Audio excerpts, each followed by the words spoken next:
La carretera que atravesaba las afueras de Guadalajara estaba casi desierta aquella tarde de octubre.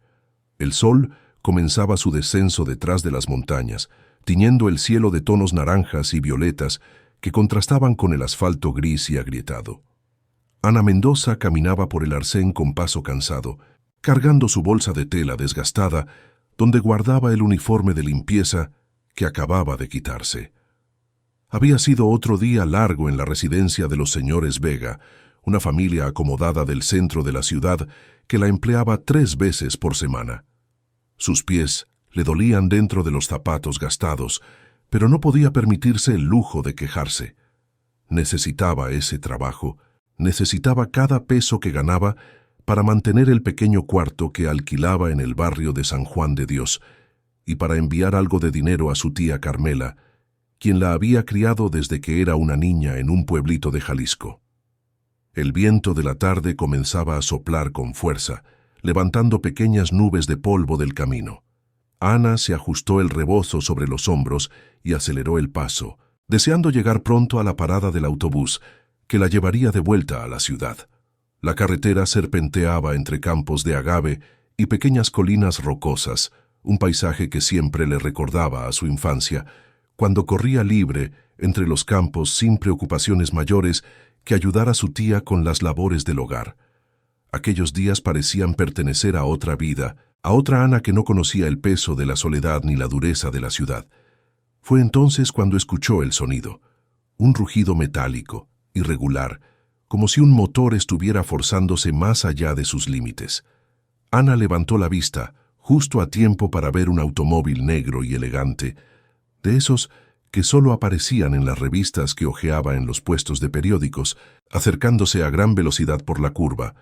Pero había algo evidentemente mal. El coche zigzagueaba de manera peligrosa, derrapando sobre el asfalto, y el sonido del motor se mezclaba con chirridos agudos de frenos que no respondían. El corazón de Ana se aceleró cuando comprendió lo que estaba a punto de suceder. La carretera en ese tramo bordeaba una pendiente pronunciada, una caída de varios metros hacia un barranco pedregoso, donde solo crecían nopales y arbustos secos. Si el vehículo perdía el control completamente, las consecuencias serían catastróficas. Sin pensarlo 2 veces, Ana soltó su bolsa y comenzó a correr hacia el coche, agitando los brazos en un intento desesperado de llamar la atención del conductor. El viento le azotaba el rostro y su respiración se volvió entrecortada, pero no se detuvo. Había algo en su interior, un impulso más fuerte que el miedo, que la empujaba hacia adelante.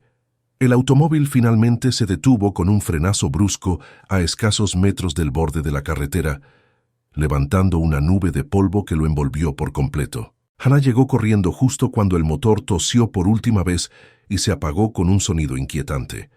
A través del parabrisas pudo distinguir una figura en el asiento del conductor, una mujer mayor que parecía inmóvil, con las manos todavía aferradas al volante. Sin perder un segundo, Ana rodeó el vehículo y tiró de la manija de la puerta del conductor. Estaba cerrada. Intentó con la puerta trasera y esta vez cedió con un clic metálico. Se inclinó hacia el interior del coche, que olía a cuero fino y a un perfume floral caro, completamente ajeno al mundo de Ana. La mujer mayor estaba consciente, pero claramente desorientada, con los ojos muy abiertos y la respiración agitada. Vestía un elegante traje sastre color crema y llevaba un collar de perlas que brillaba suavemente bajo la luz del atardecer. Sus manos temblaban violentamente. Ana extendió los brazos hacia ella con suavidad pero firmeza, hablándole en voz baja para no asustarla más de lo que ya estaba.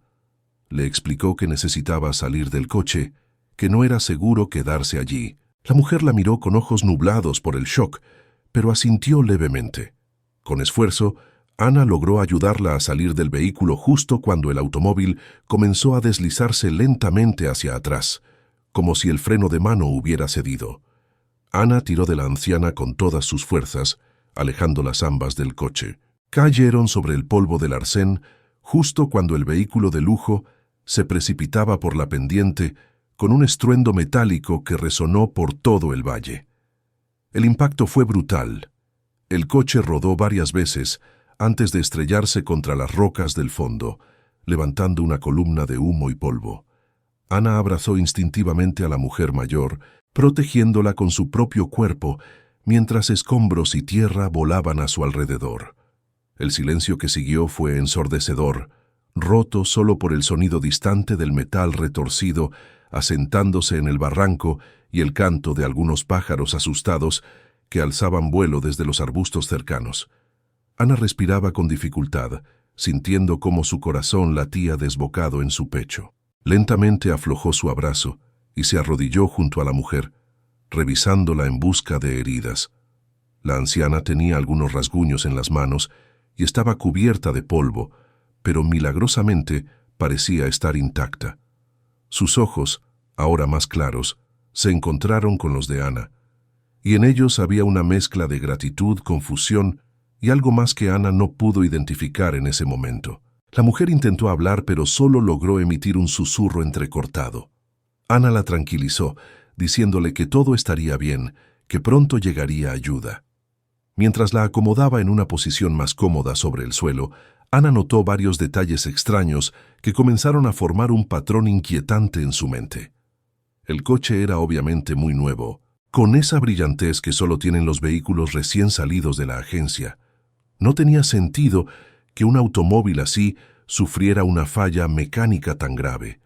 Además, cuando había ayudado a la mujer a salir, había visto que el teléfono celular de la anciana estaba apagado, lo cual parecía extraño para alguien de su evidente posición social. La ambulancia llegó 30 minutos después, seguida de cerca por una patrulla de la policía estatal. Los paramédicos trabajaron con eficiencia, revisando los signos vitales de la mujer mientras Ana permanecía a un lado, sintiéndose repentinamente fuera de lugar en medio de toda aquella conmoción oficial. Uno de los oficiales de policía se acercó a ella con una libreta en mano, haciéndole preguntas sobre lo que había presenciado. Ana respondió con honestidad, describiendo el sonido del motor, la manera errática en que el coche se movía, el momento preciso en que logró sacar a la mujer del vehículo. El oficial tomaba notas con expresión seria, asintiendo de vez en cuando. Le explicó que necesitarían su declaración formal y le entregó una tarjeta con un número de caso. Ana la guardó en el bolsillo de su falda, todavía procesando todo lo que había sucedido. La mujer mayor, a quien los paramédicos llamaban Doña Isabel, fue colocada cuidadosamente en una camilla. Antes de ser subida a la ambulancia, giró la cabeza hacia Ana y sus miradas se encontraron nuevamente. Esta vez, la anciana extendió una mano temblorosa hacia ella, como queriendo decir algo importante, pero uno de los paramédicos intervino suavemente, indicando que era necesario trasladarla al hospital de inmediato.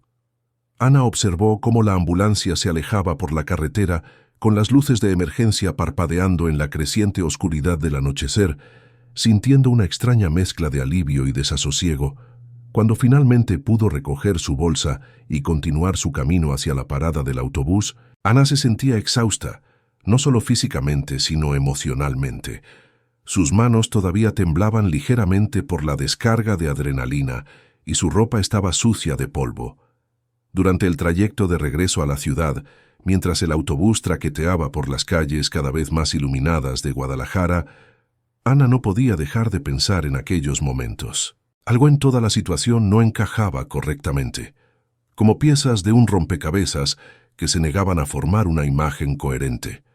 El coche no debería haberse averiado de esa manera, y había visto el pánico genuino en los ojos de doña Isabel, un miedo que iba más allá del simple shock por el accidente. Pero lo que más la inquietaba era un detalle que había notado en los últimos segundos, antes de que los paramédicos se llevaran a la anciana. Colgando de su cuello, medio oculto bajo el elegante traje, había un pequeño dije antiguo, un medallón de plata gastado por el tiempo. No era el tipo de joyería que Ana esperaría ver en una mujer de evidente riqueza, no con aquel collar de perlas caras que llevaba puesto. Era algo personal, íntimo, con el tipo de pátina que solo otorgan décadas de uso constante. Lo que la había dejado verdaderamente sin aliento era que el medallón llevaba grabado un símbolo que Ana reconocía. Era exactamente el mismo diseño que aparecía en una vieja fotografía amarillenta que su tía Carmela guardaba en una caja de metal en su casa del pueblo. Ana había visto esa foto incontables veces durante su infancia, fascinada por la imagen de un hombre joven y apuesto de pie junto a un agave florecido, con ese mismo medallón colgando de su cuello. Su tía nunca había querido hablar mucho sobre quién era aquel hombre. Siempre cambiaba de tema con una tristeza velada en los ojos, diciendo solo que era alguien importante del pasado de la familia, alguien que se había ido hacía mucho tiempo. Esa noche, Ana apenas pudo dormir en su pequeño cuarto, dando vueltas en la cama mientras las imágenes del día se repetían en su mente una y otra vez. A la mañana siguiente, se despertó temprano con la intención de ir a trabajar como siempre, tratando de convencerse de que todo aquello no había sido más que una extraña coincidencia. Pero cuando abrió la puerta de su cuarto para salir, se quedó petrificada. Frente a su edificio, estacionados en doble fila en la estrecha calle de adoquines, había 2 automóviles negros de lujo.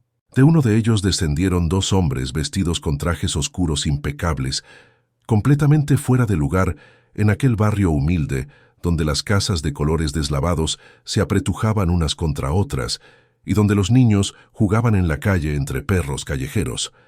Los hombres se acercaron con paso decidido pero educado, y el más alto de ellos, un hombre de unos 40 años con cabello gris en las sienes, se dirigió a ella en un tono formal, pero no amenazante.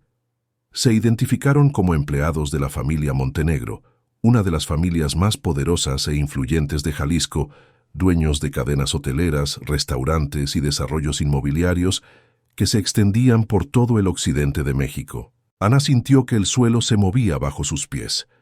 El hombre explicó que doña Isabel Montenegro, la mujer a quien había salvado el día anterior, había insistido en conocerla personalmente para agradecerle. Más aún, su hijo, el señor Ricardo Montenegro, deseaba hablar con ella cuanto antes. Tenían órdenes de llevarla al hospital privado donde doña Isabel se estaba recuperando y no aceptarían un no por respuesta.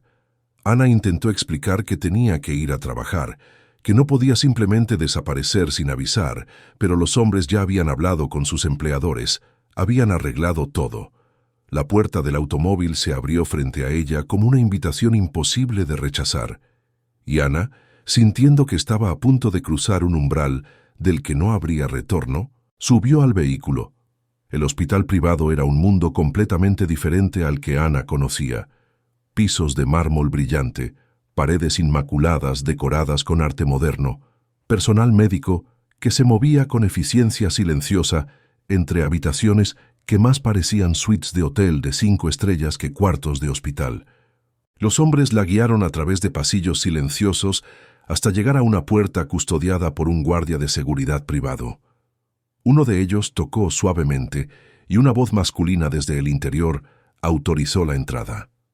Ana entró a una habitación espaciosa y luminosa, donde doña Isabel descansaba en una cama ajustable, con el respaldo elevado, luciendo mucho mejor que el día anterior, aunque todavía con evidentes muestras de fatiga. Pero la atención de Ana se desvió inmediatamente hacia el hombre que estaba de pie junto a la ventana, mirando hacia los jardines del hospital. Cuando se giró para verla, Ana sintió un escalofrío recorrerle la espalda. Ricardo Montenegro era alto y de constitución atlética, vestía un traje gris oscuro que probablemente costaba más que todo lo que Ana ganaría en un año. Su rostro era atractivo de una manera seria y calculada, con mandíbula cuadrada y ojos oscuros e inteligentes que la observaban con una intensidad que la hizo sentir incómoda. Había algo en su expresión, una mezcla de gratitud genuina y suspicacia apenas disimulada, como si estuviera evaluándola, tratando de descifrar algún misterio que solo él conocía. Ricardo Montenegro se acercó con pasos medidos, extendiendo una mano hacia Ana en un gesto que parecía más protocolar que cálido. Ella la estrechó brevemente, notando la firmeza de su apretón y la suavidad de su piel. Manos que nunca habían conocido el trabajo físico duro. Le agradeció formalmente por haber salvado la vida de su madre, y su voz era grave y controlada, sin revelar emociones profundas. Ana respondió con sencillez que cualquier persona habría hecho lo mismo, que no había sido nada especial. pero mientras hablaba, podía sentir cómo él la estudiaba, cómo sus ojos recorrían su rostro como si buscara algo específico, alguna respuesta a una pregunta no formulada. Doña Isabel intervino entonces desde la cama, pidiendo a su hijo que se acercara junto con Ana. Su voz era suave pero firme, con el tipo de autoridad que solo otorgan los años y la posición social. Le pidió a Ana que se sentara en la silla junto a su cama, y cuando la joven obedeció, la anciana tomó su mano entre las suyas, que estaban sorprendentemente cálidas y fuertes. Le agradeció con palabras sinceras, con lágrimas asomándose en sus ojos cansados, diciéndole que le había devuelto algo más valioso que la vida misma. Le había devuelto tiempo para arreglar cosas que habían quedado rotas durante demasiados años. Las palabras de doña Isabel flotaron en el aire cargadas de significado, y Ana sintió que había capas de verdad en ellas que aún no comprendía. Ricardo permanecía de pie, observando la interacción con expresión indescifrable, y Ana podía percibir cierta tensión en la forma en que apretaba la mandíbula, como si no estuviera completamente de acuerdo con lo que su madre estaba diciendo. Después de unos minutos de conversación cortés donde Ana respondió preguntas sobre su vida, su trabajo, su familia, Ricardo sugirió que debían dejar descansar a su madre. Le ofreció a Ana llevarla de vuelta a su casa en uno de sus automóviles, pero antes le pidió que lo acompañara a su oficina, ubicada en el mismo edificio del hospital, pues había algunos asuntos que necesitaba discutir con ella en privado. El tono de su voz no dejaba espacio para negativas. Mientras caminaban por los pasillos hacia el ala administrativa del hospital, Ricardo mantuvo un silencio incómodo que Ana no se atrevió a romper. Su oficina era exactamente lo que ella hubiera esperado, un espacio amplio con ventanales del piso al techo que ofrecían una vista panorámica de la ciudad, escritorio de madera oscura impecablemente ordenado, estanterías llenas de libros de derecho y negocios, fotografías enmarcadas de proyectos arquitectónicos exitosos y de la familia Montenegro en diversos eventos sociales. Ricardo le indicó que tomara asiento en uno de los sillones de cuero frente a su escritorio, y él se sentó del otro lado, juntando las manos sobre la superficie pulida de la madera. Comenzó a hablar con voz medida, explicándole que su familia estaba enormemente agradecida por su intervención y que deseaban compensarla apropiadamente por su valentía. Mencionó una cantidad de dinero que hizo que Ana abriera los ojos con sorpresa. Era más de lo que ganaría en varios años trabajando como lo hacía actualmente. Pero había algo en la manera en que lo presentaba, como si fuera una transacción comercial más que un agradecimiento genuino, que la hizo sentir incómoda. Además, mientras hablaba, Ana notaba cómo él continuaba observándola con esa misma intensidad analítica, como si estuviera esperando que ella revelara algo, que cometiera algún error. Finalmente, Ana reunió valor y le preguntó directamente si había algo más que él quisiera decirle, porque sentía que toda aquella situación iba más allá de un simple agradecimiento. Ricardo se reclinó en su silla, estudiándola por un momento más largo de lo cómodo, antes de admitir que sí, que había ciertas circunstancias alrededor del accidente de su madre que le preocupaban profundamente. Le explicó que el coche de su madre había sido revisado exhaustivamente apenas 2 días antes del accidente por los mejores mecánicos de la ciudad, que era prácticamente imposible que hubiera sufrido una falla tan catastrófica de manera natural. Más aún, había aspectos del incidente que no cuadraban con un simple accidente mecánico. El teléfono de su madre había sido encontrado completamente apagado y con la batería extraída, algo que ella nunca hacía. Las cámaras de seguridad de la residencia familiar mostraban que el coche había salido del garaje de manera normal, pero el sistema de rastreo GPS del vehículo había dejado de funcionar misteriosamente justo media hora antes del accidente. Ricardo hablaba con voz controlada, pero Ana podía percibir la tensión subyacente en cada palabra, el peso de preocupaciones que iban más allá de lo que estaba dispuesto a compartir con una completa extraña. Le explicó que su familia, debido a su posición y riqueza, no era ajena a las amenazas, a las personas que intentaban aprovecharse de ellos o incluso hacerles daño. Había enemigos comerciales, conflictos legales pendientes, situaciones que preferirían mantener en privado.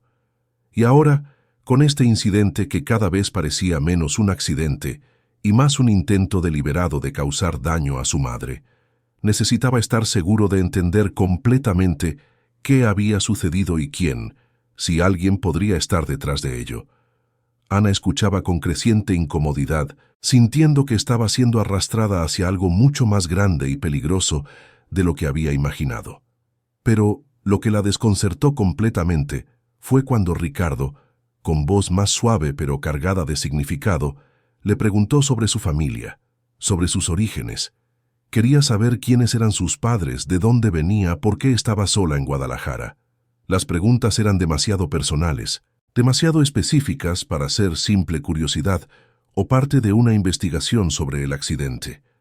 Ana sintió que algo dentro de ella se cerraba defensivamente, un instinto de protección hacia los pocos recuerdos y conexiones familiares que tenía.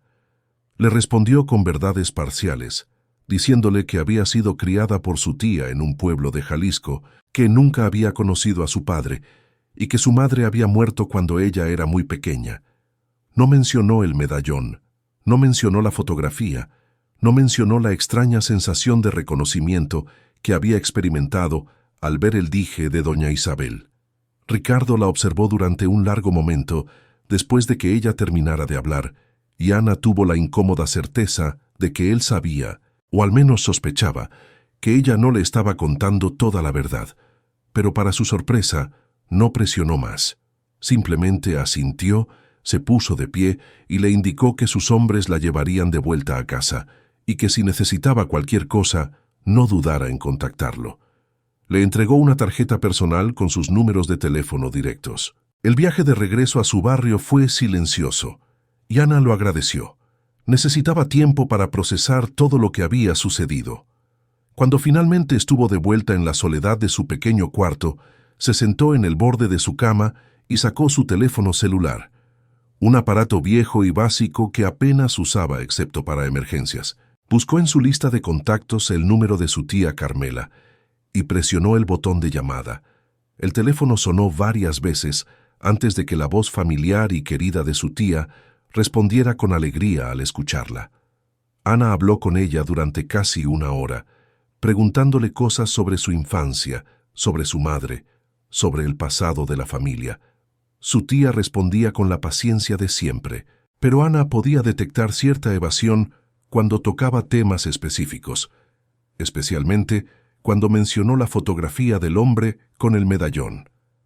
Carmela se quedó en silencio por un momento demasiado largo, y cuando finalmente habló, su voz sonaba cansada, llena de una tristeza que había estado enterrada durante décadas. Le dijo a Ana que había cosas del pasado que era mejor dejar enterradas, que remover viejas historias solo traía dolor innecesario. Pero Ana presionó. Necesitaba saber. Sentía que las respuestas que buscaba estaban conectadas de alguna manera inexplicable con doña Isabel y con el accidente que había presenciado.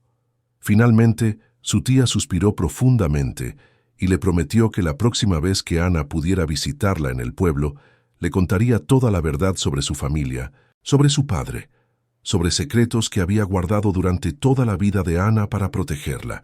Si esta historia te está atrapando hasta ahora, no olvides suscribirte al canal y activar la campanita para no perderte los próximos capítulos.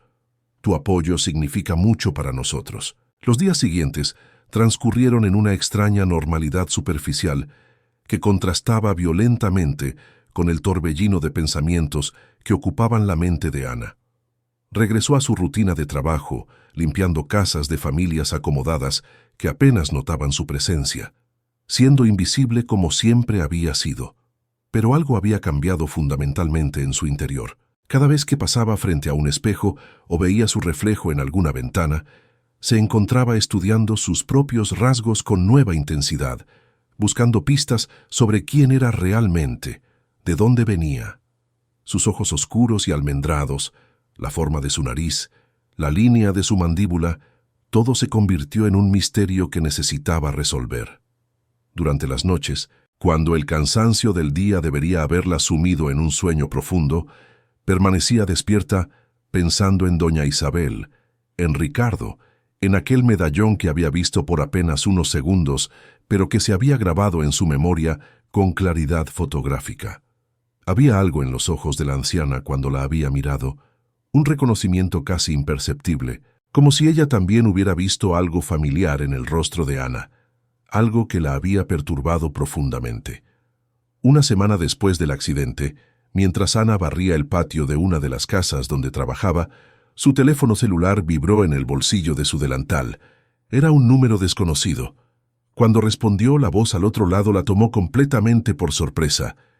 Era doña Isabel Montenegro, hablando con voz suave pero firme, preguntándole si podría visitarla ese mismo día en su residencia, no en el hospital, aclaró, sino en su casa, en la mansión familiar de los Montenegro, ubicada en una de las zonas más exclusivas de Guadalajara.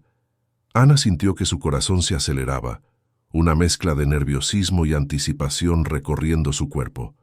Aceptó sin pensarlo demasiado, movida por una curiosidad que era más fuerte que cualquier sensación de intimidación.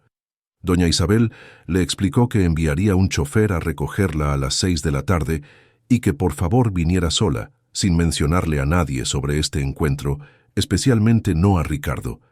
Había cosas que necesitaba decirle, verdades que llevaban demasiado tiempo enterradas en silencio. Cuando la llamada terminó, Ana se quedó inmóvil por un largo momento, sintiendo que estaba a punto de descubrir algo que cambiaría su vida para siempre.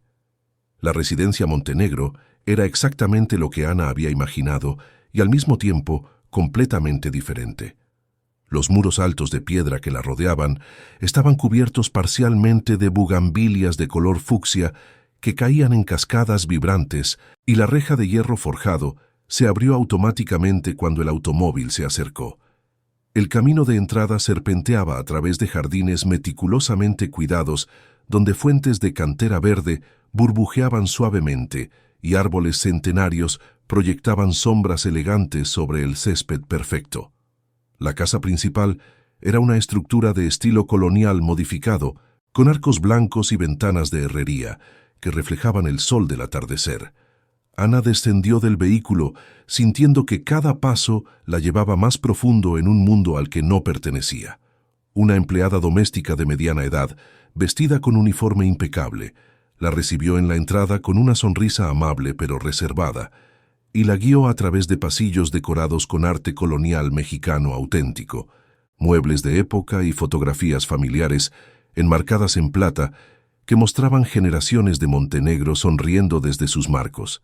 Finalmente, llegaron a una sala privada, más pequeña e íntima que las grandes estancias de recepción, amueblada con sofás cómodos de tela clara y ventanas que daban a un jardín interior donde un pequeño estanque koi reflejaba el cielo color durazno del atardecer. Doña Isabel estaba sentada en uno de los sofás, luciendo mucho mejor que la última vez que Ana la había visto. Vestía ropa cómoda pero elegante, un conjunto de lino color hueso, y su cabello plateado estaba recogido en un moño bajo. Pero lo que más llamó la atención de Ana fue la expresión en su rostro. Una mezcla de determinación, nerviosismo y algo que parecía ser liberación anticipada, como si finalmente estuviera a punto de soltar un peso que había cargado durante demasiado tiempo. Le indicó a Ana que se sentara frente a ella y despidió a la empleada con un gesto suave de la mano, asegurándose de que estuvieran completamente solas. El silencio que siguió fue denso, cargado de significado. Doña Isabel tomó una caja de madera tallada que descansaba sobre la mesita auxiliar junto a ella, una pieza antigua y bella que evidentemente guardaba cosas preciosas. La abrió lentamente, como quien realiza un ritual sagrado, y de su interior extrajo varios objetos que colocó cuidadosamente sobre la mesa. Una fotografía descolorida, varias cartas amarillentas atadas con un listón desvaído y finalmente un medallón de plata idéntico al que Ana había visto colgando de su cuello el día del accidente. Doña Isabel levantó la vista hacia Ana y sus ojos estaban brillantes con lágrimas contenidas. Comenzó a hablar con voz suave pero clara, contándole una historia que había mantenido en secreto durante más de 30 años. Cuando era joven, mucho antes de convertirse en la matriarca de la poderosa familia Montenegro, ella había sido Isabel Morales, la hija de una familia de clase media de Guadalajara que trabajaba en la industria textil. Su matrimonio con Arturo Montenegro había sido arreglado por sus familias, una unión estratégica entre negocios más que un enlace por amor, aunque con los años habían desarrollado un afecto genuino y respeto mutuo. Tuvieron un hijo, Ricardo, quien creció con todas las ventajas que el dinero y la posición social podían ofrecer.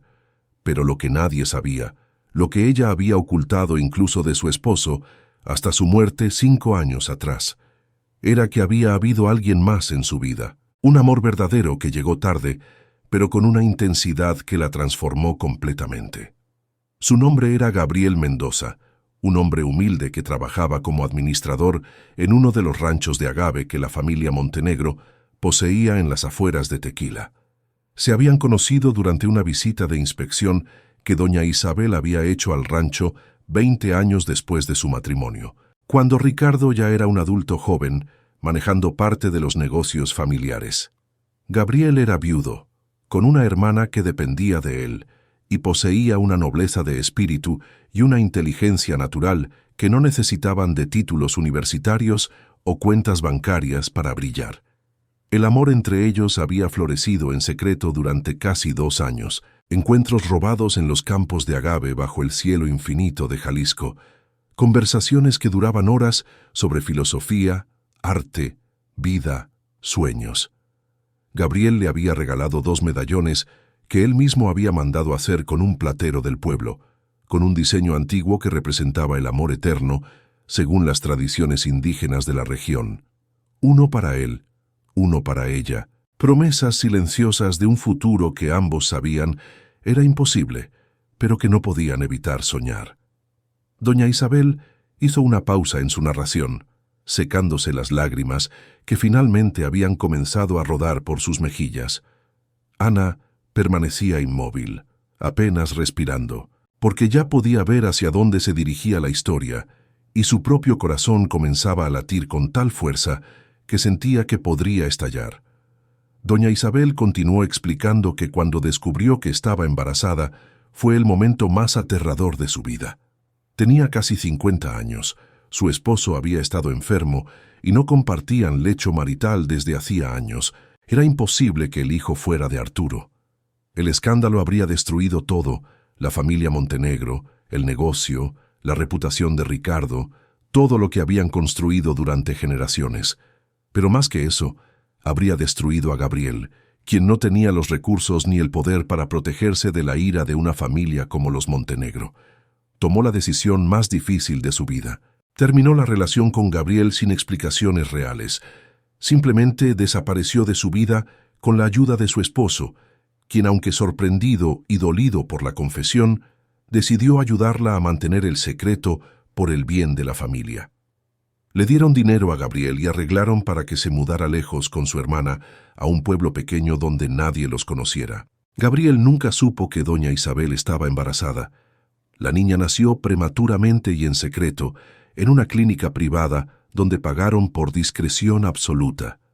Doña Isabel nunca llegó a ver a la bebé, nunca la cargó en sus brazos.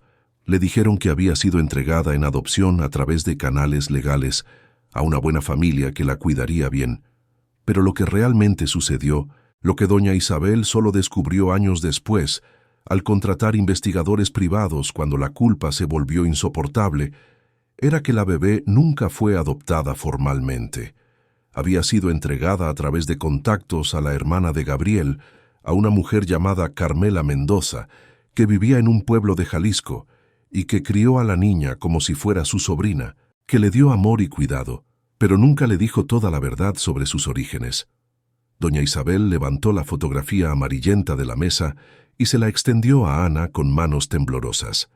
Era la misma fotografía que su tía guardaba, la imagen de Gabriel Mendoza con el medallón colgando de su cuello, de pie junto a un agave florecido. Ana tomó la fotografía sintiendo que el mundo entero se detenía a su alrededor. Sus manos temblaban tanto que apenas podía sostener el frágil papel. Miró la imagen del hombre que nunca había conocido, estudiando cada detalle de su rostro, y ahora podía ver las similitudes, los ojos almendrados que eran iguales a los suyos, la forma de la sonrisa, la línea de la frente. Levantó la vista hacia doña Isabel, quien la miraba con una expresión de dolor tan profundo que era casi palpable, mezclado con esperanza y miedo. Con voz quebrada, doña Isabel pronunció las palabras que Ana había empezado a sospechar, pero que nunca estuvo preparada para escuchar. «Tú eres mi hija, Ana. Eres la bebé que me quitaron hace 32 años. Eres mi hija y al mismo tiempo eres todo lo que me quedó de Gabriel». Las lágrimas finalmente brotaron de los ojos de Ana, cayendo libremente mientras toda su vida, toda su identidad se reorganizaba ante ella como las piezas de un rompecabezas, finalmente encontrando su lugar correcto. Sintió rabia por los años perdidos, dolor por el abandono, confusión por todo lo que esto significaba, pero también algo más, algo cálido y primitivo que reconocía la verdad en las palabras de doña Isabel, que veía en aquella mujer mayor sentada frente a ella no solo a una desconocida, sino a la madre que nunca había tenido la oportunidad de conocer. Las semanas que siguieron a aquella revelación fueron las más difíciles de la vida de Ana. Doña Isabel le había suplicado que guardara el secreto por un tiempo, al menos hasta que pudiera encontrar la manera correcta de decírselo a Ricardo. No porque se avergonzara de Ana, explicó con voz llena de dolor, sino porque necesitaba preparar el terreno adecuadamente, hacer que su hijo entendiera las circunstancias imposibles que la habían llevado a tomar aquellas decisiones décadas atrás. Ana había aceptado, más por necesidad de tiempo para procesar todo ella misma, que por consideración a los sentimientos de Ricardo. Regresó a su vida cotidiana, pero todo había cambiado. Cada tarea simple se sentía irreal, como si estuviera actuando en una obra de teatro donde todos los demás actores no conocían el verdadero guión. Limpiar pisos, sacudir muebles, lavar platos en casas ajenas, mientras ella misma era heredera de una fortuna que ni siquiera podía comprender la magnitud.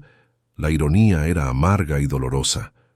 Durante las noches se encontraba hablando por teléfono con su tía Carmela, quien finalmente le había contado su versión de la historia, admitiendo que siempre había sabido la verdad sobre los orígenes de Ana, pero que había prometido a su hermano Gabriel nunca revelarlo hasta que Ana fuera lo suficientemente mayor y si alguna vez llegaba el momento correcto. Gabriel había muerto 8 años atrás, sin nunca saber que tenía una hija, llevándose a la tumba el dolor de un amor perdido y preguntas sin respuesta sobre por qué Isabel había desaparecido de su vida tan abruptamente. Ana comenzó a reunirse discretamente con doña Isabel en cafeterías tranquilas de la ciudad, lugares donde nadie de su círculo social acostumbraba ir. La anciana le contaba historias sobre Gabriel, sobre cómo había sido, sus sueños, sus peculiaridades, su risa contagiosa y su profundo amor por la tierra y las tradiciones de Jalisco. Le mostró las cartas que él le había escrito, declaraciones de amor escritas con caligrafía cuidadosa en papel barato, más valiosas para doña Isabel que todos los documentos comerciales y contratos millonarios que la familia Montenegro había firmado a lo largo de generaciones. A través de esas conversaciones, Ana comenzó a conocer al padre que nunca tuvo, a construir una imagen de él en su mente que la llenaba simultáneamente de alegría y de tristeza insoportable por todo lo que había perdido. También hablaron sobre qué significaba todo esto para el futuro, sobre qué quería Ana de esta situación. Doña Isabel dejó muy claro que no esperaba que Ana la perdonara, que no buscaba redención fácil, pero que haría todo lo que estuviera en su poder para compensar de alguna manera los años robados.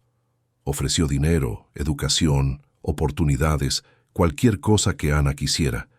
Pero lo único que Ana realmente deseaba en el fondo de su corazón era algo mucho más simple y al mismo tiempo infinitamente más complicado. Deseaba una madre, deseaba pertenecer, deseaba sentir que su existencia no había sido un error o un secreto vergonzoso, sino algo valioso y querido.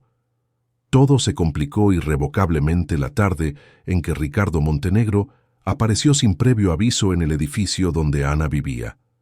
Ella había salido a comprar tortillas a la tienda de la esquina y cuando regresó lo encontró esperándola frente a su puerta, apoyado contra la pared con los brazos cruzados y una expresión en su rostro que mezclaba furia contenida con algo que parecía ser traición. Ana sintió que el estómago se le contraía en un nudo apretado de pánico. Él no dijo nada al principio, simplemente la siguió cuando ella abrió la puerta de su cuarto con manos temblorosas y entró al pequeño espacio que nunca había parecido tan humilde como en ese momento, con Ricardo Montenegro ocupando gran parte de él, con su presencia intimidante. Finalmente habló, y su voz era fría, controlada, cada palabra afilada como un cuchillo. Le dijo que había estado investigando, que había contratado investigadores privados para averiguar más sobre ella después de que su instinto le dijera que había algo que no encajaba en toda la situación, que había descubierto su conexión con Carmela Mendoza, que había rastreado la historia de Gabriel Mendoza, que había encontrado documentos médicos viejos y registros bancarios, que su madre había sido lo suficientemente descuidada para no destruir completamente. Sabía la verdad, o al menos gran parte de ella, y se sentía traicionado no solo por su madre, sino también por Ana, a quien acusaba de haberse infiltrado deliberadamente en sus vidas con algún plan para aprovecharse de la gratitud de doña Isabel. Ana intentó explicar con voz temblorosa por la injusticia de sus acusaciones que ella no había sabido nada, hasta que doña Isabel le había contado la verdad, que no estaba buscando dinero ni posición ni nada de lo que él la estaba acusando. Pero Ricardo no quería escuchar, estaba demasiado perdido en su propia ira y en el dolor de sentir que toda su vida había sido construida sobre mentiras. Le gritó que su padre había sido engañado, que la respetada imagen de su madre estaba ahora manchada con un adulterio y un hijo ilegítimo, que Ana era la evidencia viviente de una traición que había permanecido oculta durante décadas. Sus palabras eran crueles, diseñadas para herir, llamándola bastarda, oportunista, una amenaza a todo lo que la familia Montenegro representaba. Ana sentía cada insulto como un golpe físico, lágrimas corriendo por su rostro mientras intentaba mantener algo de dignidad frente al ataque verbal. Le dijo con voz quebrada que ella nunca había pedido nacer, que nunca había pedido ser abandonada, que nunca había pedido descubrir que su identidad completa había sido una mentira, que si alguien era víctima en toda esta situación, era ella, no él, que había crecido con todos los privilegios, mientras Ana había tenido que luchar por cada peso, por cada oportunidad, por cada fragmento de dignidad. Ricardo se quedó en silencio por un momento, respirando pesadamente, y por primera vez Ana vio algo más allá de la furia en sus ojos. Vio miedo, inseguridad, un niño asustado disfrazado de hombre poderoso, que acababa de descubrir que su mundo no era tan sólido como había creído. La puerta del cuarto se abrió de golpe y doña Isabel entró como una tormenta, con más energía de la que su edad y reciente accidente deberían permitirle.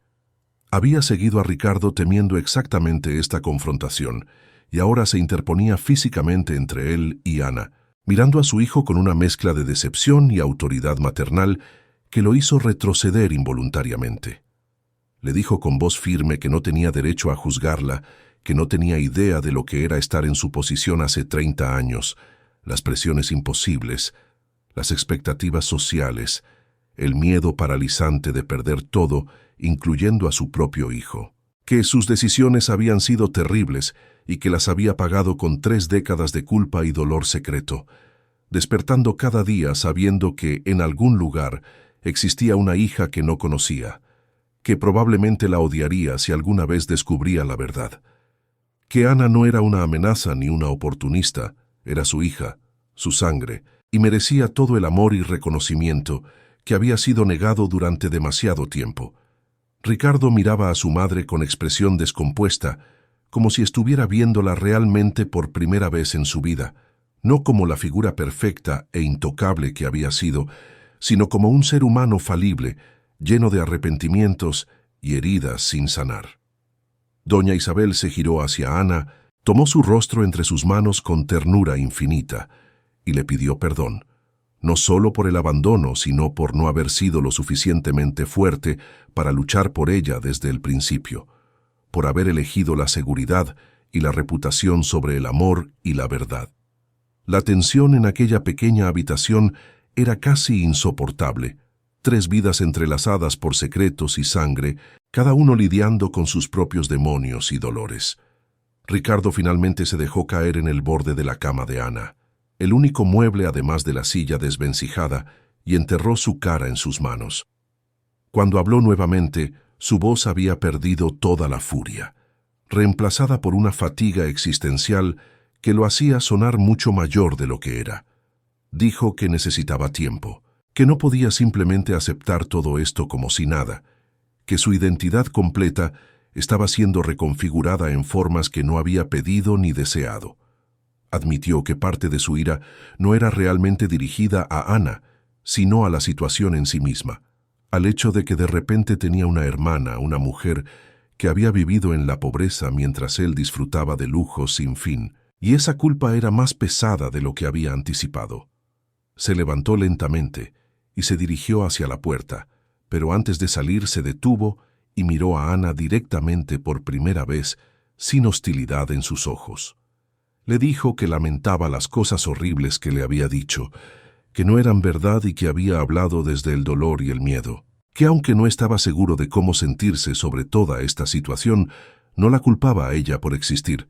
Y con eso se fue, dejando a Ana y doña Isabel solas en el silencio pesado que siguió a la tormenta emocional. ¿Qué te parece esta historia hasta ahora? Déjanos en los comentarios cuál ha sido tu parte favorita y qué crees que pasará con Ana, Ricardo y doña Isabel. Tu opinión es muy importante para nosotros. Los meses siguientes fueron un proceso de sanación lento y doloroso para todos los involucrados. Ricardo mantuvo su distancia al principio, procesando la información a su manera, pero doña Isabel fue incansable en su determinación de construir una relación con Ana. No intentó comprar su afecto con dinero o regalos extravagantes, aunque le ofreció ayuda práctica, pagando por adelantado el alquiler de su cuarto por un año completo para que Ana no tuviera esa preocupación constante. Lo que más le ofreció fue su tiempo, su presencia, las pequeñas cosas que construyen verdaderas relaciones. La invitó a almuerzos semanales, donde conversaban durante horas sobre todo y nada, descubriendo gustos compartidos, diferencias fascinantes, el tipo de conocimiento íntimo que solo viene de la convivencia genuina. Doña Isabel le enseñó sobre la historia de la familia Montenegro, no solo los logros y el éxito, sino también los fracasos, las luchas, los momentos difíciles que habían moldeado quienes eran. Le mostró álbumes familiares, donde Ana podía ver fotografías de abuelos que nunca conoció, tíos y primos cuya existencia desconocía, un árbol genealógico completo, del cual ella era una rama secreta pero legítima. También comenzaron a hablar sobre Gabriel con más libertad, riendo con historias de sus peculiaridades, llorando por su ausencia, construyendo juntas un memorial vivo de un hombre que ambas habían amado a su manera. Ana continuó trabajando durante un tiempo, no porque necesitara el dinero desesperadamente ahora, sino porque la rutina le daba cierta sensación de normalidad en medio del caos emocional. Pero doña Isabel la convenció gentilmente de que considerara otras posibilidades, de que aprovechara esta segunda oportunidad en la vida para perseguir sueños que había enterrado bajo el peso de la supervivencia diaria. Le preguntó qué le hubiera gustado estudiar, si hubiera tenido la oportunidad. ¿Qué carrera habría elegido si el dinero no hubiera sido un obstáculo insuperable? Ana admitió tímidamente que siempre había sentido fascinación por el diseño de interiores, por la manera en que los espacios podían transformar el estado de ánimo de las personas, crear belleza y funcionalidad simultáneamente. Doña Isabel sonrió con orgullo genuino y arregló para que Ana se inscribiera en uno de los mejores programas de diseño de interiores de Guadalajara. Al principio, Ana se sentía fuera de lugar, rodeada de estudiantes más jóvenes que provenían de familias acomodadas, pero descubrió que tenía un talento natural, y una perspectiva única que venía de haber visto tantos espacios diferentes desde el lado del servicio. Sus profesores notaron rápidamente su habilidad y dedicación, y por primera vez en su vida, Ana comenzó a imaginarse un futuro que no estaba definido únicamente por la supervivencia, sino por la realización personal y la creatividad. Ricardo tardó casi 6 meses en acercarse genuinamente a Ana. Su primer encuentro después de aquella confrontación terrible fue incómodo, cargado de palabras no dichas y disculpas tácitas. Él la invitó a almorzar en un restaurante tranquilo, uno de esos lugares discretos donde los poderosos se reúnen sin llamar la atención. Durante la comida, hablaron de cosas superficiales al principio, evitando cuidadosamente los temas profundos, pero gradualmente la conversación se fue haciendo más auténtica. Ricardo le contó sobre la presión de vivir bajo el peso del apellido Montenegro, de ser siempre observado, juzgado, esperando que mantuviera el legado familiar sin fallas. Admitió que una de las razones por las que había reaccionado tan violentamente al descubrir la verdad sobre Ana era porque revelaba que su madre, a quien siempre había visto como perfecta, era tan humana y falible como cualquier otra persona, y eso había destabilizado todo su sistema de creencias. Ana escuchó con empatía, reconociendo por primera vez que Ricardo también había sido víctima de las mismas circunstancias que la habían afectado a ella, solo que de maneras diferentes. No había villanos claros en esta historia, solo personas haciendo lo mejor que podían bajo presiones imposibles. Antes de despedirse ese día, Ricardo le dio algo inesperado, una carpeta que contenía documentos sobre la investigación del accidente de su madre. Los resultados habían sido concluyentes. El coche había sido saboteado deliberadamente. El sistema de frenos había sido manipulado para fallar en carretera. La policía había arrestado a un ex empleado resentido que había trabajado en los negocios de la familia y que fue despedido por malversación de fondos. Había planeado el accidente como venganza, sin considerar que podría matar a una mujer inocente. El saber que el accidente había sido intencional hizo que la intervención de Ana cobrara un significado aún más profundo. No había salvado a doña Isabel de un simple fallo mecánico, sino de un intento calculado de asesinato. Ricardo le dijo con voz llena de emoción genuina que sin importar cómo se sintiera sobre la situación familiar, estaría eternamente agradecido de que Ana hubiera estado allí ese día, de que su acto de valentía le hubiera dado la oportunidad de conocer la verdad sobre su familia y de tener tiempo para hacer las paces con su madre antes de que fuera demasiado tarde. Ese momento marcó el comienzo de una relación diferente entre ellos, no exactamente fraterna todavía, pero sí de respeto mutuo y creciente afecto. Con el tiempo, Ricardo comenzó a invitar a Ana a eventos familiares, presentándola primero como una amiga cercana de su madre, hasta que gradualmente, cuando ambos estuvieron listos, comenzaron a compartir la verdad con círculos cada vez más amplios. Hubo chismes inevitablemente, comentarios maliciosos en los círculos sociales de Guadalajara, pero para sorpresa de Ana, Ricardo la defendió públicamente, dejando claro que cualquiera que quisiera mantener relaciones comerciales o sociales con los Montenegro tendría que aceptar a Ana como parte legítima de la familia. Su apoyo inquebrantable tocó profundamente a Ana, mostrándole que la familia se construye no solo por sangre, sino por elección y compromiso. La transformación más profunda ocurrió en una tarde particular, casi un año después de aquel fatídico accidente que había puesto todo en movimiento. Doña Isabel organizó un almuerzo familiar en la residencia Montenegro, pero esta vez fue diferente. Invitó a la tía Carmela desde el pueblo, trayéndola con todos los gastos pagados y con el mayor respeto.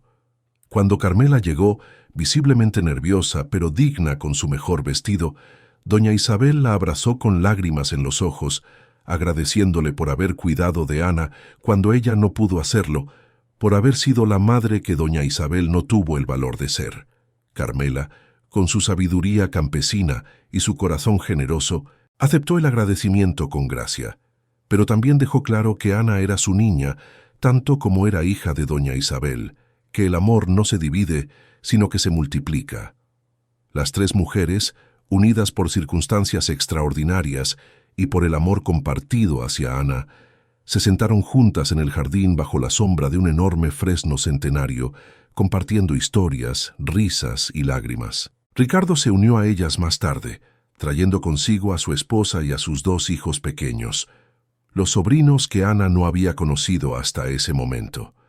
Los niños, con la honestidad brutal de la infancia, aceptaron a Ana inmediatamente, llamándola tía y pidiéndole que jugara con ellos en el jardín. Ver a Ana corriendo descalza por el césped, persiguiendo a los niños, riendo con una libertad que doña Isabel nunca la había visto mostrar antes, fue uno de los momentos más emotivos de su vida.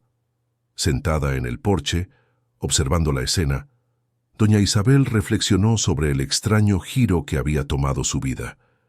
Había pasado décadas cargando con culpa y secretos, convencida de que sus decisiones del pasado eran imperdonables. El accidente que casi le cuesta la vida había resultado ser, paradójicamente, una bendición disfrazada. Si no hubiera ocurrido, si Ana no hubiera estado caminando por esa carretera exactamente en ese momento, si no hubiera actuado con valentía instintiva, probablemente habrían pasado el resto de sus vidas sin conocerse, dos extrañas conectadas por sangre, pero separadas por circunstancias. Ahora, mirando a su hija riendo bajo el sol del atardecer, rodeada de familia, doña Isabel sintió algo que no había experimentado en décadas: paz genuina. No había manera de recuperar los años perdidos, eso era cierto, pero podían construir algo nuevo, algo honesto y verdadero que honrara tanto el dolor del pasado como la esperanza del futuro. Ricardo se sentó junto a su madre, tomando su mano arrugada entre las suyas, y le dijo suavemente que estaba orgulloso de ella, no solo por finalmente contar la verdad, sino por tener el valor de enfrentar las consecuencias y luchar por hacer las cosas bien. Que había aprendido más sobre integridad y coraje en los últimos meses, observando cómo ella manejaba esta situación imposible que en toda su vida anterior. Ana se acercó a ellos, después de que los niños fueron llamados a lavarse las manos para la cena, todavía jadeando por la persecución, con las mejillas sonrosadas y los ojos brillantes de felicidad. Se sentó en el escalón inferior del porche, mirando hacia el jardín donde el sol del atardecer pintaba todo de tonos dorados y naranjas, y por primera vez en su vida se sintió completamente en paz con quien era. No era solo la niña huérfana criada en la pobreza, ni solo la heredera recién descubierta de la familia Montenegro.